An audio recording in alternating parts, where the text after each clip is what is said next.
Masih dengan saya Farid Wisdi di channel YouTube Farid Wisdi.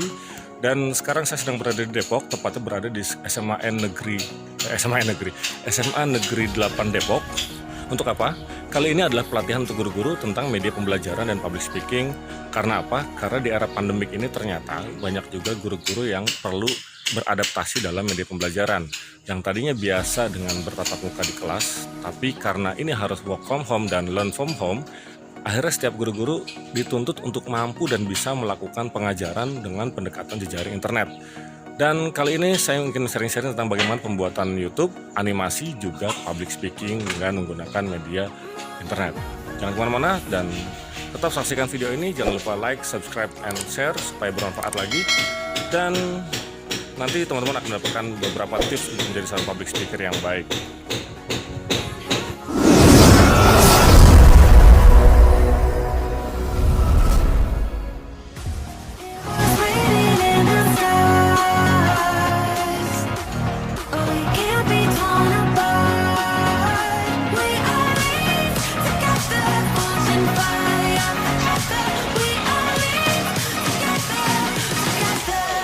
Semua di era 4.0 ya, di era teknologi seperti sekarang ini, menjadi guru bukan hanya sekedar bisa mengajar di kelas saja, tetapi juga dituntut untuk lebih kreatif, dituntut untuk bisa beradaptasi dengan zaman. Teknologi semakin maju, ditambah lagi dengan kondisi pandemik yang memaksa kita untuk berubah, mau tidak mau harus membuat kita semua lebih kreatif dari sebelumnya. Dan media internet adalah salah satu yang bisa digunakan supaya anak-anak tetap bisa belajar dan guru-guru tetap bisa mengajar.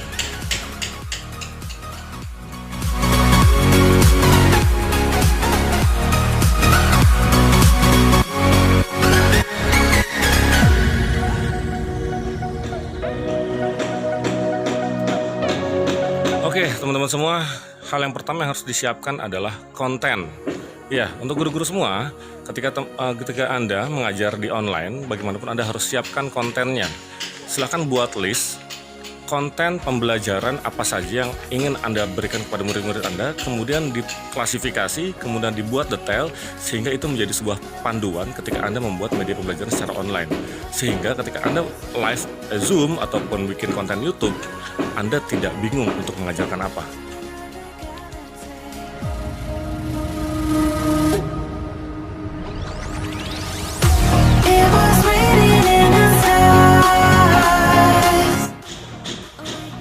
Oke, yang kedua adalah siapkan mental. Banyak sekali trik-trik ataupun materi-materi yang diberikan dalam pembelajaran public speaking, menjadi seorang pembicara yang baik, ataupun guru-guru. Tetapi, bagaimanapun teori dan materi yang sudah dipelajari, kalau mental kita tidak siap, Anda tidak akan pernah memulai. Maka pastikan mental Anda yakin bahwa Anda bisa, Anda mampu, Anda kreatif, bahwa Anda yang terbaik untuk memberikan yang terbaik juga kepada orang banyak. Maka mentalitas kita harus dibangun sejak dini.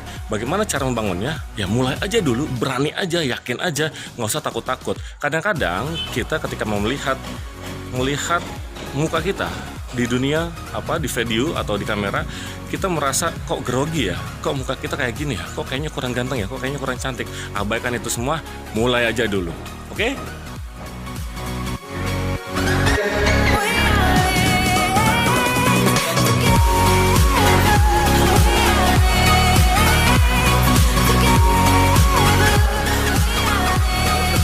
Apa itu yang ketiga? Ya, apalagi kalau bukan belajar public speaking. Setiap guru adalah sebenarnya seorang public speaker. Tetapi apakah dia public speaker yang baik atau tidak, itu tergantung jam terbang dan tergantung keinginannya untuk belajar. Menjadi seorang public speaking bukan sekedar dia bisa menyampaikan materi, tetapi juga materi itu harus legit atau enak untuk didengarkan atau diperhatikan oleh murid-muridnya. Nah, apa saja yang harus dipelajari? Minimal kita semua tahu 3 hal. Apa itu? Verbal, vokal, dan visual. Maka mulai dari penampilan Anda, oke, udah ganteng, oke. Secara visual, tatapan mata, kemudian ekspresi muka, gerak tangan, itu visual semua. Gestur, langkah kaki, tapi kalau langkah kaki enggak ya, karena ini sedang berada di dunia sosial media. Oke, secara visual harus bagus.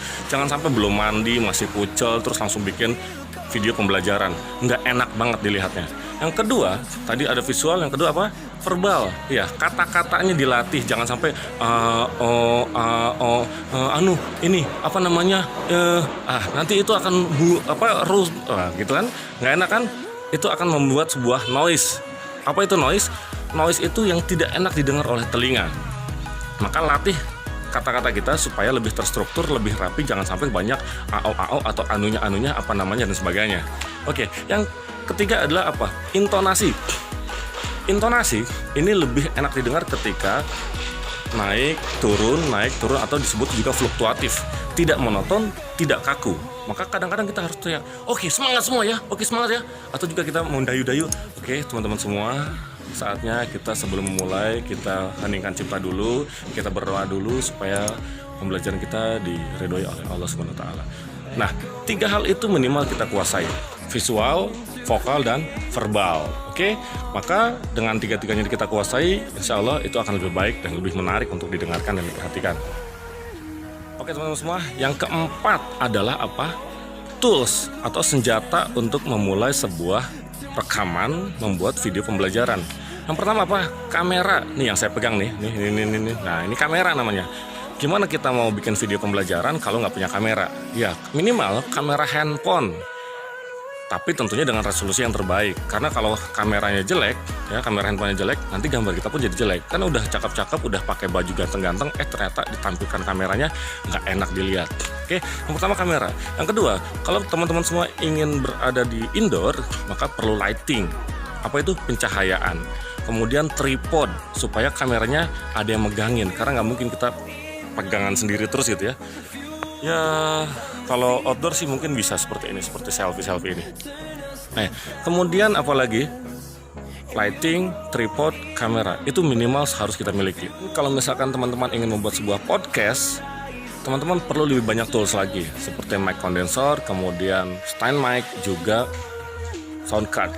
Nah, itu semua nanti bisa digunakan untuk membuat efek-efek yang unik supaya penampilan Anda di dalam podcast lebih menarik.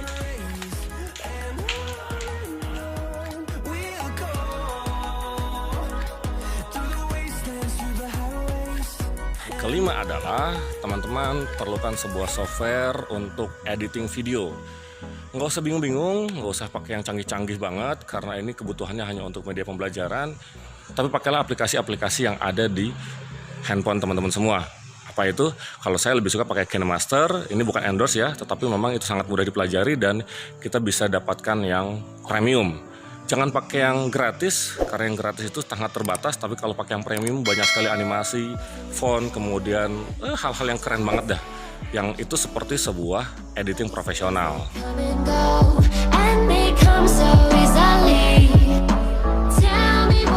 Oke teman-teman semua, itulah tadi 5 tips yang harus disiapkan untuk membuat sebuah media pembelajaran secara online.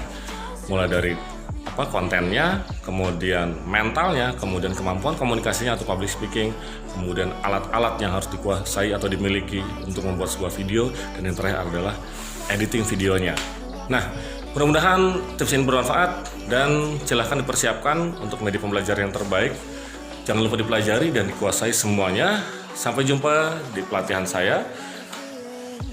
Saya cukupkan sekian dan jangan lupa like, subscribe, and share video ini supaya yang lain pun bisa bermanfaat juga.